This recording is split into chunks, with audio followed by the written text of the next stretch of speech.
del Interior, Carlos Negro, comparece desde media mañana ante la Comisión de Presupuesto integrada con Hacienda de la Cámara de Diputados para defender el proyecto presupuestal remitido por el gobierno para su cartera. El diputado Alejandro Zavala del Frente Amplio dijo que el presupuesto asignado al Ministerio del Interior es razonable y tiene que ver con las prioridades que marcó el gobierno. El legislador agregó que estaba previsto el ingreso de policías y operadores penitenciarios de forma escalonada.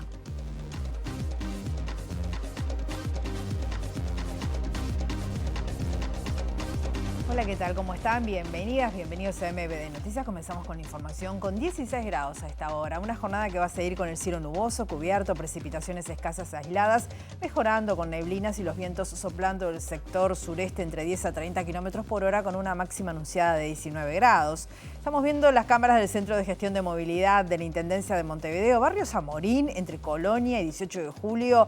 Hasta mañana habrá cortes por trabajo de pavimentación. Estados Unidos entre Grecia y Egipto. Hasta las 17:30 también habrá obras de reparación vial y en Libertad entre Obligado y Prudencio Vázquez y Vega. Hasta las 17 horas también trabajo hormigonado. Compartimos los títulos que se están destacando a esta hora.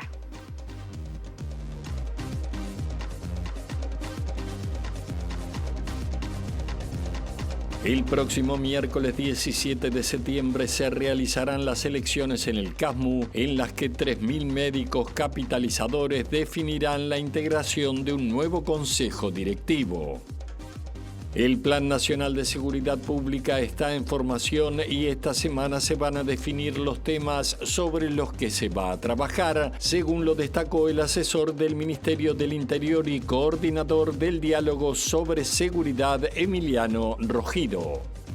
Este lunes la Corte Electoral analizará la suspensión de la ciudadanía al intendente de Soriano, Guillermo Besosi, en el marco de la causa que lo tiene formalizado desde el 13 de marzo por 7 delitos de corrupción presuntamente cometidos durante su tercer periodo de gobierno.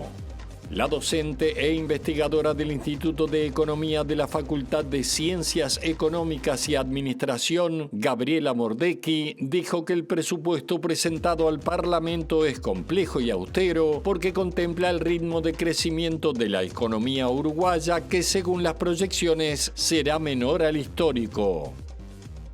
Desde hoy y hasta el próximo 12 de octubre estará abierto el periodo de preinscripciones digitales para educación inicial y primer año de primaria, dirigido a niñas y niños de 3, 4, 5 y 6 años cumplidos al 30 de abril de 2026. En medio de la tensión desatada en el Mar Caribe por el despliegue naval y militar de Estados Unidos, el gobierno venezolano anunció este domingo que si Guyana o Trinidad y Tobago dan espacio a un ataque contra su país, recibirán una respuesta en legítima defensa. El próximo miércoles 17 de septiembre se van a estar realizando las elecciones en el CASMU. Allí 3.000 médicos capitalizadores van a estar definiendo la integración de un nuevo consejo directivo. El candidato de la lista 1 opositora, Domingo Beltramelli, le dijo a MBD Noticias que la situación de la mutualista es compleja. Fue crítico con la actual administración y señaló que la institución no tiene presupuesto ni flujo de caja proyectado. Lo que pienso es que la gestión del doctor Raúl Rodríguez ha llevado a una desorganización en estos últimos 5 años muy importante, una desorganización económica financiera fundamentalmente. Y en los últimos cinco años la institución ha entrado en un gasto de alguna manera, sin organizar, a tal punto que no tenemos un presupuesto desde hace 5 o 6 años en una institución tan grande como el CASMU. No hay un flujo de caja proyectado, a no ser en este último periodo de los últimos meses que este gobierno le ha exigido tener un presupuesto y le ha exigido tener un flujo de caja que es hasta el 30 de septiembre, que ya no existe. Pero bueno, en esa situación económica financiera en donde en su momento trabajábamos con un banco oficial, un banco privado, se terminó, se siguió trabajando con todos los bancos privados. Cuando se terminó el flujo de préstamos, entramos a prestamistas, en un flujo de prestamistas que hoy la deuda es muy significativa y en donde ahora de alguna manera le vamos a tener que pagar, sea a través de la gestión que venga a partir del 17 de septiembre. En otro orden, Beltramelli fue crítico con el estilo del actual titular de CASMU y dijo que no existe una orientación clara en lo asistencial, pero tampoco en lo político. Nosotros necesitamos en el CASMU tener técnicos que sean responsables de la gestión y desde el punto de vista político dar nuestros matices, pero no tener un presidente que sea presidente, director técnico, que sea gerente general, que prácticamente sea todo, ¿no? El Plan Nacional de Seguridad Pública está en construcción y esta semana se van a definir los temas sobre los que se va a trabajar, según lo destacó el asesor del Ministerio del Interior y coordinador del diálogo sobre seguridad, Emiliano Rojido. El experto dijo que se va a estar trabajando por objetivos porque el plan no puede atender a todos los problemas a la vez. A partir del lunes de la semana próxima vamos a estar trabajando por objetivos estratégicos. A lo largo de esta semana vamos a anunciar cuáles son los ejes estratégicos del plan. Esto va a dar una idea de la estructura del plan, de los capítulos que va a tener el plan, por así decirlo. Porque un Plan Nacional de Seguridad Pública no puede atender todos los problemas de seguridad. Tiene que priorizar, tiene que hacer foco en algunos problemas que son estratégicos y apuntar los recursos, que siempre son escasos, a la resolución de esos problemas. A partir del lunes de la semana próxima vamos a estar trabajando desde distintos sectores de forma coordinada en función de cada uno de esos objetivos. Entonces, en vez de tener reuniones, por ejemplo, del sector productivo o de la academia, vamos a tener reuniones sobre control de armas de fuego y ahí van a participar académicos, empresarios, agencias de gobierno vinculadas al tema, ONGs, etc. Y como parte de este trabajo hacia el plan de seguridad, desde hoy hasta diciembre, el Ministerio del Interior estará organizando una serie de eventos que analizarán los principales temas que tienen que ver con la seguridad pública. Hoy se escuchó, por ejemplo, a expertos internacionales y está previsto para mañana en el LATU el abordaje del tema ciberdelitos con la presencia del gobierno, la academia y el sector productivo. Es una serie de eventos, de 5 eventos que vamos a tener de acá a diciembre de este año, y que implica discutir temas centrales para la seguridad pública del país, trayendo a la discusión las experiencias y las buenas prácticas internacionales, porque no tenemos por qué reinventar la rueda, más allá de que apuntemos a un modelo uruguayo, tenemos que ser capaces de aprender de las experiencias regionales. Hoy hacemos el lanzamiento, nos acompañan expertos de Colombia, de Argentina, de España, y el día de mañana ya tendremos un segundo evento, que se va a dar en el LATU a las 5 de la tarde, con el apoyo de Uruguay Innova y de la ANI, un evento sobre ciberdelitos en el que vamos a estar reuniendo diferentes sectores a discutir este problema emergente de seguridad. Vamos a tener presencia del gobierno para hablar del problema, sobre, por ejemplo, las ciberestafas. Vamos a tener presencia de la academia, un panel de expertos locales sobre ciberdelito. Y vamos a tener también presencia del sector productivo, porque las empresas acá tienen un rol a jugar en la provisión, en la innovación de soluciones tecnológicas para hacer frente a estos problemas de seguridad. Los próximos eventos tratarán temas como el control de armas de fuego, homicidios, crimen organizado, narcotráfico, trata y explotación sexual. El colectivo Ni Todo Está Perdido, que es de personas en situación de calle, está participando también de los diálogos en materia de seguridad. Esta organización, que trabaja en la búsqueda de rutas de salida, remarca que gran parte de las personas que están en situación de calle viene de procesos en los que estuvieron bajo la tutela del Estado y reclaman un abordaje integral de esta situación. Estas invitaciones que vienen por parte del Ministerio del Interior, estamos agradecidos porque el Ministerio del Interior tiene responsabilidad en esto, en la inserción laboral. Cerca del 40% de la población que está en situación de calle proviene del Ministerio del Interior. Entonces, es ilógico que todo se lo debamos dejar a Mides. Y fíjate que hace unos días el Ministerio de Vivienda lanzó un plan quinquenal donde abarca 20.000 cooperativas y no incluye a la población en situación de calle. Mucha gente que está en refugio quiere formar una cooperativa de trabajo o una cooperativa de vivienda. Están buscando la sostenibilidad y hay gurises que salen del INAO o de NICE, caen directamente en calle y no les proporcionan otro tipo de información. Entonces, por eso estamos nosotros con interés en ver qué podemos aportar en materia de seguridad pública para las políticas del Estado, para que comiencen a abordarse de forma estratégica lo que es la situación de calle. ¿Hay alguna medida concreta que NITEP entiende podría tomarse para lo que es la inseguridad para la población de gente en situación de calle? Mira, ahí volvemos nosotros a la trenza de vivienda, salud y trabajo. Nosotros tenemos un proyecto que se llama Llegar a Casa. Ya Mides anunció hace unos días Sibila que está dispuesto a trasladar la experiencia de nuestro proyecto, pero necesitamos hacerlo integral. En el cierre de la Expo Prado 2025, el presidente de la Asociación Rural del Uruguay, Rafael Ferber, criticó el alto costo del combustible y la falta de competitividad asociada y pidió fortalecer a la Comisión de Defensa de la Competencia al cuestionar la concentración en la industria frigorífica. También se refirió al rol del Instituto Nacional de Colonización. Señaló que el colono no solo recibe tierras, sino también millones de pesos en subsidios. Apoyamos fuertemente a las políticas que buscan afianzar productores en el medio rural, pero con un negocio viable y de largo plazo. Lo que debemos tener bien claro es que anclar recursos en la compra de campos es sumamente ineficiente para lograr esos objetivos. Colonización ya tiene 600.000 hectáreas y no logramos que funcionen bien una gran parte de ellas. Los colonos reciben la tierra, pero también les subsidiamos como sociedad unos 26 millones de dólares al año por concepto de rentas. Se puede entender este subsidio como método de inicio, pero no como medida eterna. Defendemos al colono como todos los que buscan desarrollarse en el medio rural, pero debemos entender que son muchos los productores con tamaños similares y que no reciben ningún tipo de apoyo en este tema. Resumiendo, nos debemos una discusión a fondo en esta política, que deje de lado cálculos electoralistas y figuras ideológicas perimidas. Y luego del presidente de la ARU habló el ministro de Ganadería, Agricultura y Pesca, Alfredo Frati, que si bien dijo no estar de todo conforme con el funcionamiento actual del Instituto Nacional de Colonización, reprochó a las personas que dicen defender el rol del organismo, pero después critican que se compre tierras. No se puede decir que se está a favor de colonización y en contra de que compre campos, porque si no compra campos no hay colonización. Esto es una cosa... Pero esto es una discusión que el país se da cada tanto.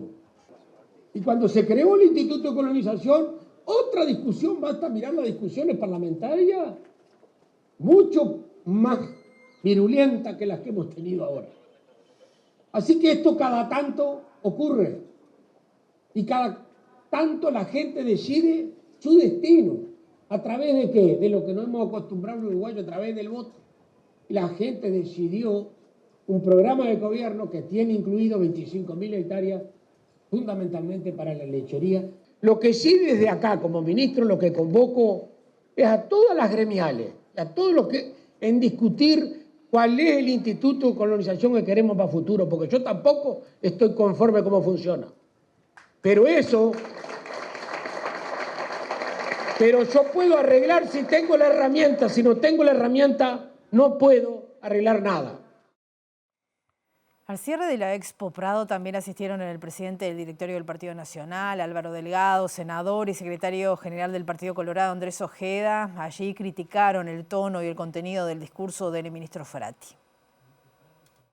Me pareció el discurso del ministro un discurso obviamente mucho más pobre en ese sentido. Yo habría esperado un discurso con un ministro pensando en luces largas. La verdad que hizo referencia a muchas cosas que ya estaban del periodo anterior. Yo creo que además la garantía de este ministro de Ganadería termina siendo el ministro de Economía, que es donde las rurales hablan cuando hay algún tipo de definiciones que generan alerta en los mercados. La previsión de ganado, de exportación de ganado al pie es uno de los ejemplos. Y en lo demás hay algunos conceptos que tienen mucho que ver con más que con lo pragmático, con lo ideológico. Tomé con sorpresa buena parte del discurso del ministro, con franqueza. Yo creo que Mujica hay uno solo, no hay imitadores, ¿no? Creo que acá es importante que mantengamos un clima de respeto y uno no venga a debatir y a retrucar en términos cuasi chabacanos a la ARU, ¿no? Creo que acá, más que nada, venimos a escuchar el planteo del sector y a hacer los anuncios de gobierno que correspondan. Creo que el ministro Frati no es de los ministros que viene con mayores aciertos, ¿no?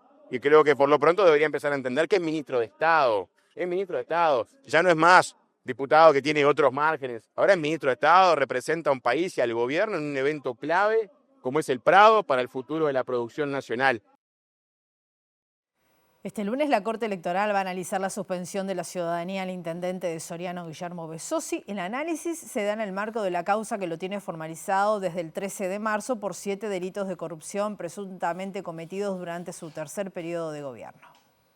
La posible suspensión de la ciudadanía a Guillermo Besosi deberá ser analizada por la Corte Electoral a partir de este lunes, a raíz de un fallo del Tribunal de Apelaciones que revirtió la orden inicial de la jueza Ximena Menchaca de no informar al organismo sobre la formalización del entonces candidato a la Intendencia de Soriano. Si en marzo la jueza hubiese notificado de la formalización y la Corte concluía que debía retirarle la ciudadanía, Besosi no podría haber competido por la reelección, que finalmente consiguió el 11 de mayo. Según el artículo 80 de la Constitución, se suspende la ciudadanía a las personas sentenciadas con pena de prisión, penitenciaría o inhabilitación para el ejercicio de derechos políticos durante el tiempo de la condena, tal el caso de Besosi, formalizado desde el 13 de marzo por reiterados delitos de peculado, reiterados delitos de tráfico de influencia, concusión, reiterados delitos de omisión de denunciar delitos, un delito continuado de cohecho simple, reiterados delitos de abuso de funciones, coautor de cohecho calificado, todos en reiteración real. Pero la jueza Menchaca entendió que el término formalización no es igual que el de procesamiento, que era como se llamaba en el antiguo Código del Proceso Penal al momento en que la justicia tomaba las primeras medidas sobre una persona e iniciaba la investigación, disponiendo o no medidas privativas de la libertad de manera preventiva. Si bien la magistrada no informó en su momento a la Corte Electoral, permitiendo así la postulación del caudillo blanco, el tema llegó al Tribunal de Apelaciones, que en las últimas horas dispuso revocar la sentencia que descartó la comunicación a la Corte Electoral de la decisión por la que se dispuso la formalización de la investigación. De concretarse la suspensión de la ciudadanía, Besosi podría terminar siendo apartado del cargo.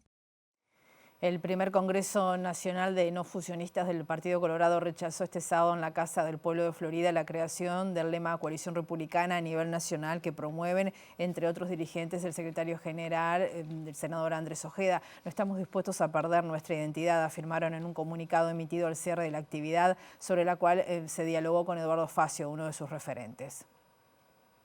Es el nacimiento de una nueva corriente, un nuevo movimiento dentro del Partido Colorado, que se suma a los existentes, de una neta raíz vallista, que viene en primer término a plantear una posición clara de rotunda negativa a la fusión, a la coalición republicana como un lema común en octubre, porque creemos que la preservación de la identidad es fundamental en los partidos y que subordinar al Partido Colorado y al vallismo a una coalición de neto predominio nacionalista, blanco, realista, significaría perder la llama sustancial que siempre ha llevado adelante al Partido Colorado. De aquí en más entendemos que es clave la conformación de un rediseño programático en el Partido Colorado. El Partido Colorado no construyó una identidad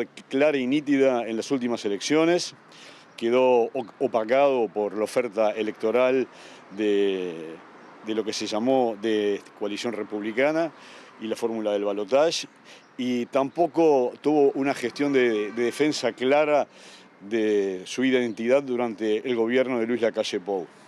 Nosotros tenemos bastantes diferencias con algunos episodios que han ocurrido y creemos que no dejan de ser algunas de las razones por las cuales el resultado electoral fue el que ocurrió. Investigadora del Instituto de Economía de la Facultad de Ciencias Económicas y Administración, Gabriela Mordecki, dijo que el presupuesto presentado al Parlamento es complejo y austero porque contempla el ritmo de crecimiento de la economía uruguaya, que según las proyecciones va a ser menor al histórico. Para la investigadora, la inercia de la inflación ayuda a mantener el rango de tolerancia y ese es un dato positivo para la población. Otro punto que ustedes mencionaron y del que no hablamos es la inflación, que en realidad como que subyace a todo este proceso y una cuestión novedosa que me parece que no sucedía antes es que el Banco Central tenía una meta y en el presupuesto aparecía otra inflación. Esta es en muchos años la primera vez que coincide el Banco Central y el Ministerio de Economía en proyectar esta inflación, que justo es, bueno, inclusive algo más alta de la que tenemos hoy, ¿no? Porque es de 4,5. También hacer proyecciones a demasiado plazo es difícil, pero la inflación sí tiene una inercia que, digamos, el que ya hace 2 años que esté en 4,5 ayuda o digamos que esté dentro del rango meta, ¿no? O rango de tolerancia, como se llama ahora, ayuda a que la inflación se mantenga, ¿no? Tiene mucha persistencia y eso es algo bueno para tomar en cuenta y ayuda también a que estas cuentas tengan como menor riesgo, porque sí, la inflación mayor o menor siempre puede generar como altibajos, ¿no? Y para la población en general me parece que es un punto positivo. Segundo bloque de MB Noticias. Continuamos con la información con 16 grados y la recorrida oficialista para explicar el presupuesto ya pasó por Salta, Ortigas, Canelones y también en Montevideo. Por ejemplo, este fin de semana en el Galpón, con la presencia del subdirector de la OPP, Jorge Polgar, la senadora Constanza Moreira y el secretario de la Presidencia, Alejandro Sánchez. Justamente Sánchez dijo a MB Noticias que los vecinos mostraron preocupación por temas educativos y también los vinculados a la tercera edad. El jerarca se refirió a la condena al expresidente de Brasil, Bolsonaro, y dijo que es una buena noticia para la democracia. Bueno, estamos muy contentos con estas instancias que se están generando de intercambio. Evidentemente nos permite no solo explicar qué es lo que tienen los contenidos de la ley de presupuesto, sino que también, en definitiva, las personas nos manifiestan sus intereses y sus preocupaciones. Hoy se habló bastante acá sobre el tema de la tercera edad y la necesidad de que sea asistida también, porque se habla mucho de la pobreza infantil y entonces sienten muchos veteranos que no están contenidos tampoco y que necesitan un conjunto de recursos. Dimos algunas explicaciones sobre algunas de las políticas que se están llevando adelante, pero entre otras cosas hay una necesidad de conocer primero cuánto se va a invertir en las áreas prioritarias que tienen que ver con la educación, la investigación, el trabajo. El secretario de la Presidencia también se refirió a la reciente condena del expresidente brasileño Jair Bolsonaro a 27 años de prisión por intento de golpe de Estado. El que las hace las paga, está bien, o sea, todos estamos sujetos al escrutinio de la justicia por nuestros actos. En este caso, la justicia de Brasil ha fallado eso, es la justicia de un Estado distinto al nuestro, es una justicia diferente y se le imputó por un conjunto de delitos y ha tenido el derecho a defenderse, que eso es importante. Y seguramente no termina aquí este capítulo de Bolsonaro, habrá otras instancias en el futuro, naturalmente, pero bueno, me parece que la justicia actúe cuando las personas cometen delitos o intentan o hacen intentos de golpe, que sean condenados, me parece que es una buena noticia para la salud de nuestras democracias, de que no hay hijos y entrenados, que todos tienen que ir a la justicia a rendir cuentas. El proyecto de presupuesto sigue siendo analizado a nivel parlamentario. Hay muchos movimientos por allí. Ha estado nuestra periodista Abril Mederos. ¿Cómo estás, Abril? Bienvenida, buen mediodía.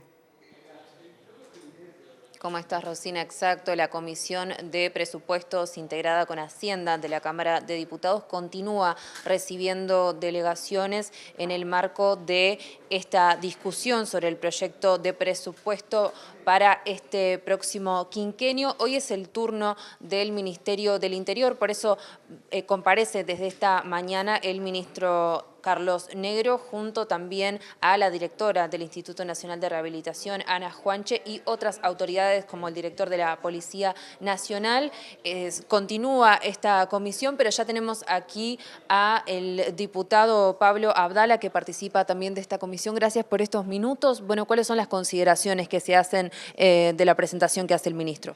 Bueno, mire, estamos corroborando a partir de lo que fue la presentación inicial del Ministerio del Interior la duda o la sospecha que teníamos cuando analizamos y leímos el presupuesto y nos preparamos para esta sesión del día de hoy.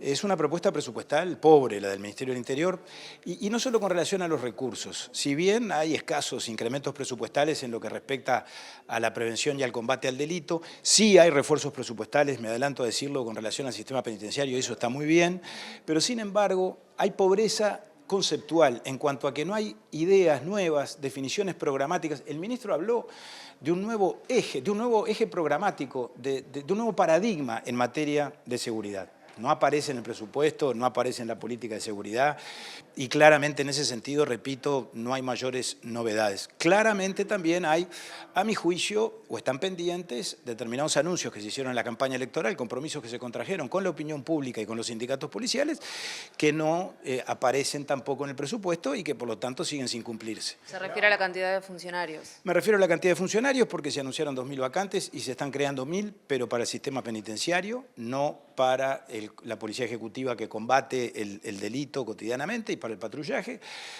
Tampoco hay aumento de salarios para la policía, salvo una compensación del llamado prevento represor, pero que eso alcanza a una parte de los policías y no es eso en sí mismo un aumento de sueldo. Tampoco el compromiso que se contrajo de incorporar a la policía al fondo de vivienda. Tampoco, por mencionar algo que puede parecer menor, pero el préstamo limpiasueldo, que todos sabemos que los funcionarios públicos y particularmente los funcionarios policiales tienen comprometido su salario en razón de los préstamos que van contrayendo. Bueno, pueden parecer pequeñas cosas, pero para mejorar las condiciones de trabajo, sin embargo, son relevantes. Tampoco aparece el fortalecimiento de las comisarías o la creación de un sistema de comisarías móviles, que eso es parte de los compromisos de campaña, que fue reafirmado eso además en el Consejo de Ministros del 25 de marzo. Entonces, ahí es donde yo advierto que hay escasez, no solo en cuanto a cantidad de recursos. El INR sí, allí hay refuerzos presupuestales, lo digo claramente y está bien. Lo que pasa es que es una lástima que no se haya aprovechado, ya que hay un compromiso en cuanto a avanzar en la respuesta en el sistema penitenciario en la creación del INR.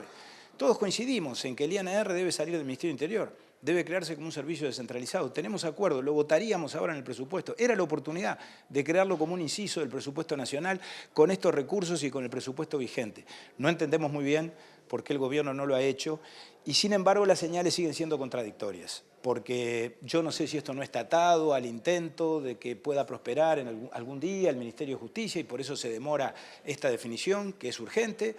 Por otro lado, no hay legislación ni la más mínima insinuación en cuanto a modificaciones legislativas con relación a temas como el desarme civil que el ministro ha proclamado o el tema de la utilización de motos en la comisión de las rapiñas. Es decir, creo que se han hecho anuncios que después quedan allí, en el plano de las afirmaciones, pero no se las baja a tierra. El ministro reiteró sus dichos respecto a que era insuficiente este presupuesto, que dijo en una actividad del Frente Amplio que era insuficiente, que no era lo que esperaba el presupuesto. ¿Lo reiteró, lo reafirmó? No con esas palabras, pero implícitamente sí, porque habló de limitaciones fiscales en su intervención inicial. Vamos a ver ahora, cuando responda lo que todos nosotros afirmamos, si reafirma ese concepto. Pero bueno, todo el país sabe que efectivamente creo que el ministro esperaba un presupuesto diferente del que definitivamente obtuvo. Y creo que hay algunas cosas que pueden llegar a quedar rengas, ¿no? Por la inversión tecnológica, por ejemplo, aparece cubierto el tema de la videovigilancia, pero no aparece cubierto la ampliación, que el ministro lo ha elogiado mucho, de todo el sistema de detector de disparos, ¿verdad? El ShotSpotter. Reitero, creo que es un presupuesto que se queda a mitad de camino. ¿Qué valoración se hace de las herramientas como los diálogos sociales por la seguridad pública y este plan de seguridad pública que se está construyendo, se supone, en conjunto con los distintos actores? Nosotros tenemos voluntad de diálogo, estamos en el diálogo, vamos a seguir en él hasta que no se tome una decisión en contrario, pero también en eso advertimos que el gobierno no es claro en cuanto a dar las señales que tiene que emitir, porque por un lado convoca al diálogo, pero por otro lado dice estar construyendo un plan de seguridad que va a estar vigente en el 2026, y por otro lado nos enteramos en el día de hoy que tiene pronta una propuesta de reforma integral del Código del Proceso Penal y que la va a mandar al Parlamento, cuando eso debería ser materia de diálogo entre los partidos, de construir un consenso. El código que tenemos hoy, y yo fui protagonista en aquel entonces porque representé a mi partido, fue el resultado del trabajo de una comisión multipartidaria en el año 2016, que acordó el código en los términos que hoy lo conocemos y dispuso su entrada en vigencia en el 2017. Ahora resulta que en medio de toda esta confusión y con un diálogo social en ciernes, el gobierno anuncia que va a mandar una reforma del Código del Proceso Penal. Repito, yo veo señales muy confusas, muy contradictorias y por lo tanto parece difícil advertir hacia dónde quiere ir el gobierno con todas estas definiciones. Sin perjuicio de que también reconozco que determinadas líneas de actuación que vienen de la administración anterior se mantienen. Y por suerte, porque si no ya estaríamos en la anomia más absoluta. Muchísimas gracias. Gracias. La palabra del diputado Pablo Abdala del Partido Nacional, que forma parte de esta Comisión de Presupuestos integrada con Hacienda, que analiza a esta hora el proyecto, en este caso en materia de seguridad. Y hablábamos más temprano con el referente del oficialismo, Alejandro Zavala, que explicaba cómo reciben por el lado del Frente Amplio a la delegación del Ministerio del Interior en el marco de esta discusión presupuestal. Hay ingreso de policías y también 500 operadores penitenciarios, ¿verdad? Son 1000 en total. Va a ser escalonado el ingreso, iremos evaluando también a medida que avance el plan de gobierno y la economía uruguaya, cuáles son las condiciones para llegar a esos 2000 que son el objetivo, siguen siendo el objetivo. ¿Cómo se trabaja en el presupuesto sin tener pronto el Plan Nacional de Seguridad? ¿Eso implica un desafío también? Por supuesto, pero también es verdad que hay un montón de evidencia que se ha acumulado en los últimos años. Nosotros estamos haciendo política de seguridad basada en evidencia, o sea, esto no es hacer lo que la gente le parece o a golpe de balde, hay un montón de evidencia acumulada y lo que estamos tratando de hacer es, en función de esa evidencia, asumir nuestras prioridades. El directorio del Partido Nacional analizó hoy también el proyecto de presupuesto enviado por el Poder Ejecutivo. Allí está nuestro periodista Federico Jurkovic. ¿Cómo estás, Federico? Bienvenido, buen mediodía. Así es, Rosina, buen mediodía. Aquí estamos en la Ciudad Vieja, en la sede del Partido Nacional. Como todos los lunes, sesiona el honorable directorio presidido por Álvaro Delgado y también, como es costumbre, cuando culmina hay una conferencia de prensa para transmitir los principales temas. En ese contexto, Rosina, se analizó la situación presupuestal con integrantes de las bancadas legislativas que van dando un reporte al directorio sobre la comparecencia de las distintas dependencias en el Parlamento. También se habló sobre la situación del presidente de ACE, Álvaro Danza, y finalmente un tema relevante porque estuvieron los exministros Luis Alberto Heber y Nicolás Martinelli, hablamos del Ministerio del Interior, con una carta que se le envió al ministro Carlos Negro para pedirle concreciones en las reuniones de seguridad interpartidarias, porque dicen hasta ahora vienen siendo una catarsis sobre la situación y no se toman medidas concretas en lo que parece ser un hasta aquí llegamos, si no avanzamos nos vamos a retirar. Pero escuchamos cómo lo decía el presidente del directorio blanco, Álvaro Delgado. Y el directorio del Partido Nacional tomó la resolución de enviarle una nota al ministro Negro en función de un documento que el partido presentó pidiendo definiciones al Ministerio del Interior, no solo presencia política de los representantes políticos del Ministerio en la reunión, sino además definiciones sobre una serie de puntos, particularmente sobre algunos que tienen que ver con el plan de la seguridad, lineamiento de trabajo concretos, los proyectos de ley que el Partido Nacional presentó y que están hoy a discusión del Parlamento. Y en realidad para que la reunión de la próxima semana no vuelva a ser una reunión de catarsis sobre la situación de seguridad y diagnóstico, porque está sobrediagnosticado, nosotros queremos en esto medidas concretas.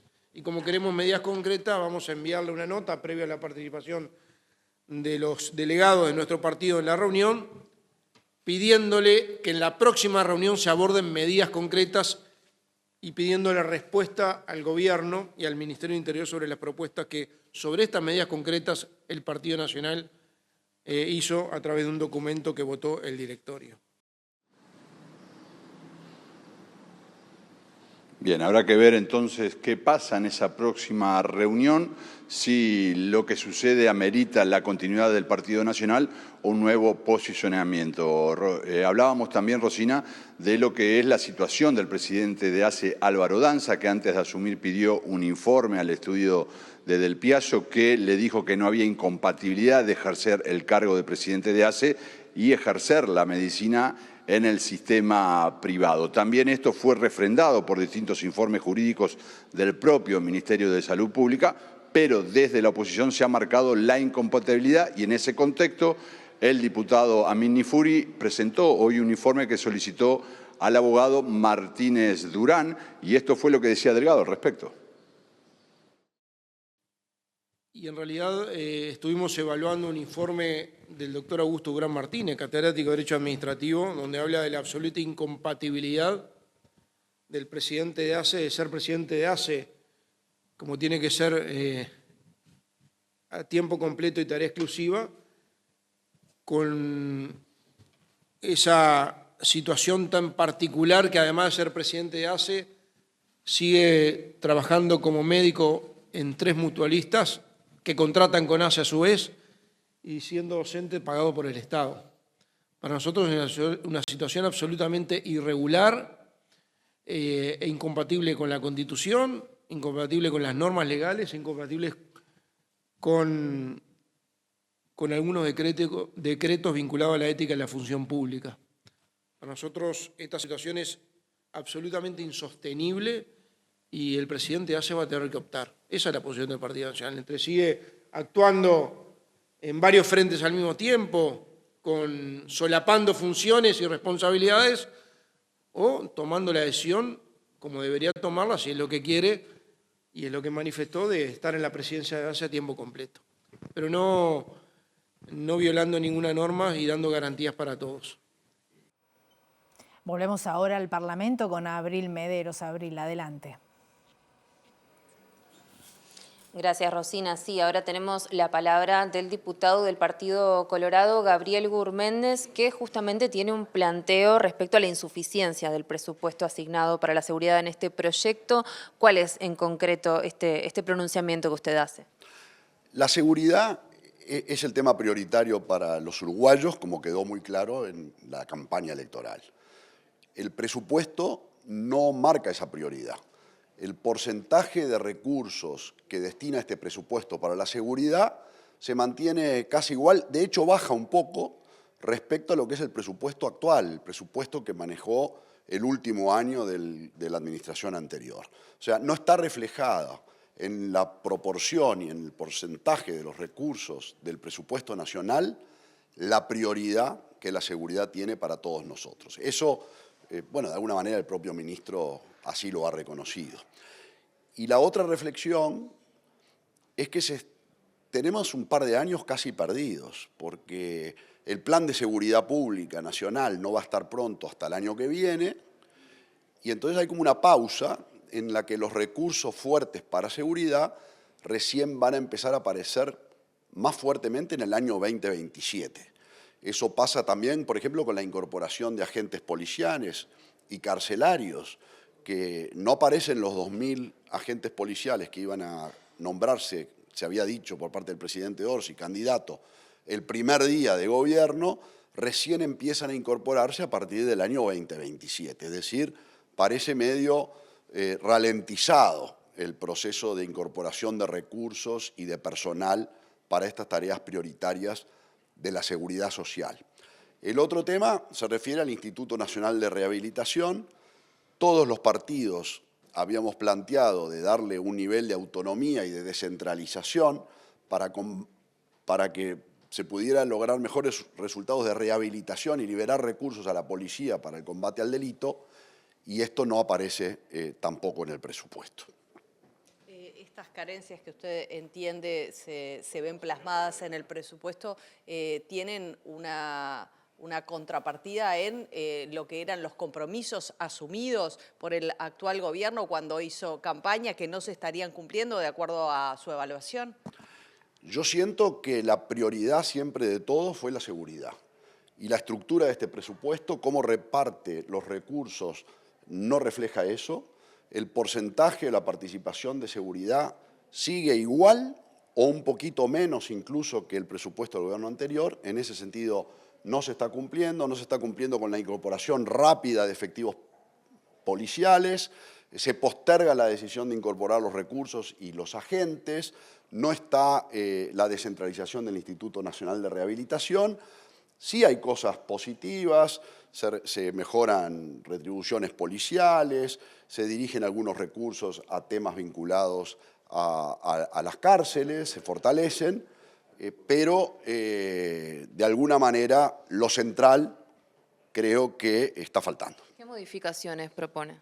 Nosotros hemos hecho una serie de aportes y de incorporaciones que tienen que ver con la mejora de algunos artículos. Faltan 35 días para la finalización de la discusión parlamentaria en la Cámara de este presupuesto, así que aspiramos en este proceso de negociación ver de qué manera podamos, ojalá, poder hacer aportes y contribuciones para mejorar estos temas que son centrales de preocupación de la vida de cada uno de nosotros, de cada uno de los uruguayos. Muchas gracias. La palabra del diputado del Partido Colorado, Gabriel Gurméndez, en el marco de esta comparecencia del ministro del Interior, Carlos Negro, a la Comisión de Presupuestos integrado con Hacienda. último bloque de MBD Noticias. Continuamos con la información. Vamos con información del ámbito educativo. El vicepresidente de la Federación Nacional de Profesores de Enseñanza Secundaria denunció hoy que el presupuesto nacional, tal como está, supone un riesgo de disminución en la participación de la asignación de recursos al fin del periodo para la educación en relación, dijo, con el porcentaje que recibe en 2025. No solamente no se está cumpliendo con el compromiso electoral de tender al 6% en términos de inversión en educación con respecto al PBI y al 1% para investigación e innovación, sino que los números fríos que hoy se analizan en las propuestas presupuestarias que están arriba de la mesa genera una foto, una tendencia a que la participación de la educación en términos de Producto Interno Bruto hacia el 2029 tienda a descender con respecto a la actualidad, o sea, tienda a descender con respecto a este 2025.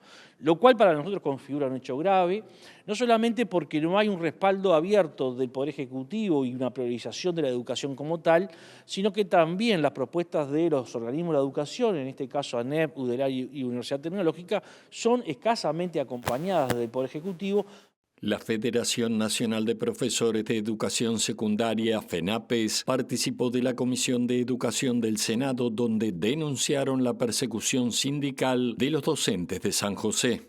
A nosotros nos parece grave que en el marco de un sistema democrático tengamos procesos de persecución política antisindical como se registró en la administración pasada.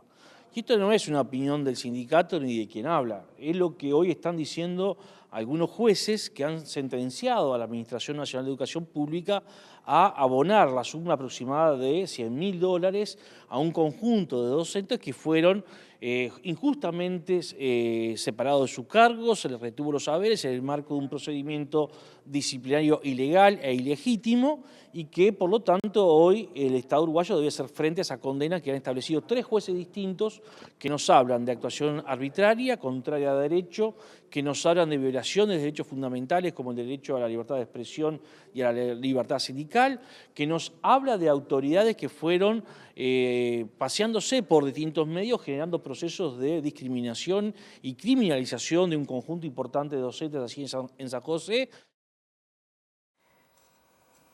Desde hoy hasta el 12 de octubre va a estar abierto el periodo de preinscripciones digitales para educación inicial y primer año de primaria, dirigido a niñas y niños de 3, 4, 5 y 6 años cumplidos al 30 de abril del 2026. Las familias tienen que realizar la preinscripción a través de la plataforma URI Familia, ingresando desde la web o descargando la aplicación disponible para los dispositivos móviles.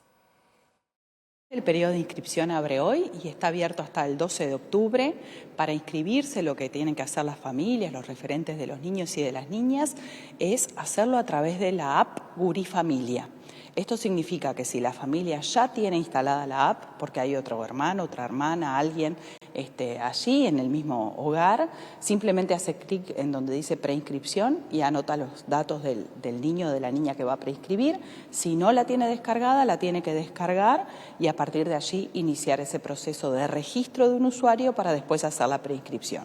Como todo esto parece un poco difícil y sabemos que puede haber algunos inconvenientes, es que en todas las escuelas hay personas disponibles, digamos, siempre va a haber una maestra, una secretaria, una directora, alguien que nos pueda dar una mano si no sabemos cómo hacerlo. Por eso es importante también eso decirlo, si no saben cómo hacerlo, se acercan a una escuela que allí alguien va a poder ayudarles. Se van a preinscribir ahora los niños de inicial, 3, 4, 5 y también de primero. Es muy importante alentar la preinscripción de los niños de 3. Digo esto porque 3 años no es obligatorio por ley, pero sí es muy importante en el sentido de que el desarrollo cognitivo de los niños, el desarrollo motor, el desarrollo de habilidades sociales, del lenguaje, de la comunicación, de las habilidades de convivencia, todas esas cosas y muchas más se potencian cuanto antes los niños estén escolarizados.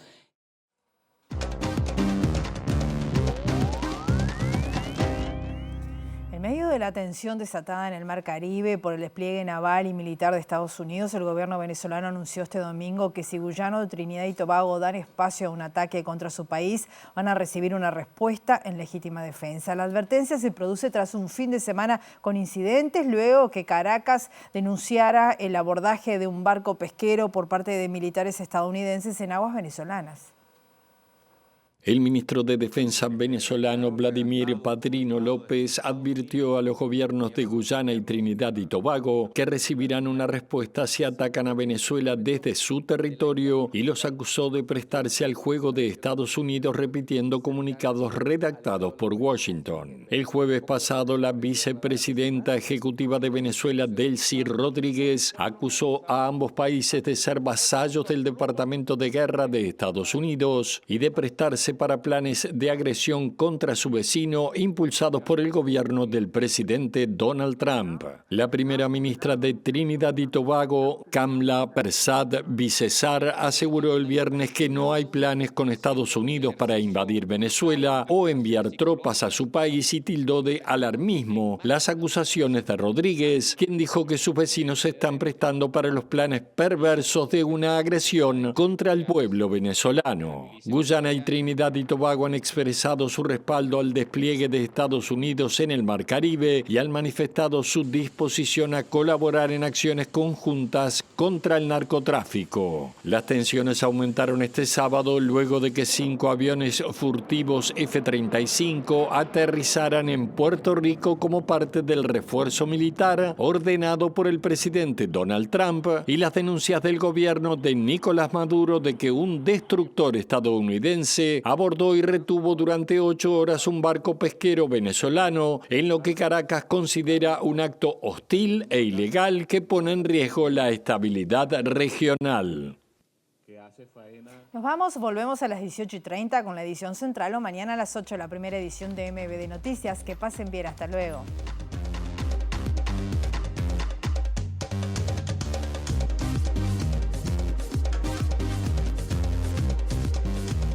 El próximo miércoles 17 de septiembre se realizarán las elecciones en el CASMU, en las que 3.000 médicos capitalizadores definirán la integración de un nuevo consejo directivo.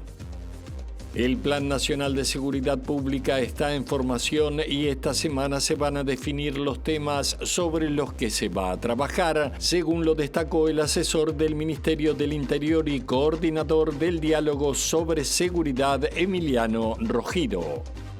Este lunes la Corte Electoral analizará la suspensión de la ciudadanía al intendente de Soriano, Guillermo Besosi, en el marco de la causa que lo tiene formalizado desde el 13 de marzo por 7 delitos de corrupción presuntamente cometidos durante su tercer periodo de gobierno.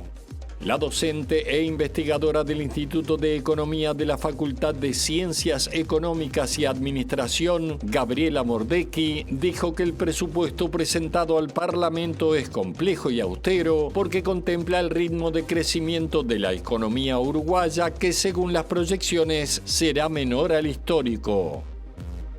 Desde hoy y hasta el próximo 12 de octubre estará abierto el periodo de preinscripciones digitales para educación inicial y primer año de primaria, dirigido a niñas y niños de 3, 4, 5 y 6 años cumplidos al 30 de abril de 2026.